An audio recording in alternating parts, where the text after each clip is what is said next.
সংসারের ওই দারুণ জ্বালা মরিস কেন জ্বলে, চলে যা তুই শান্তি পাবি বাবার কাছে গেলে। সংসারের ওই দারুণ জ্বালা মরিস কেন জ্বলে, চলে যা তুই শান্তি পাবি বাবার কাছে গেলে।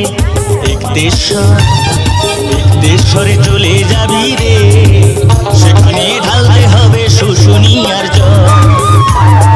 একদেশ্বরে চলে যাবি রে, সেখানে ঢালতে হবে শুশুনিয়ার জল।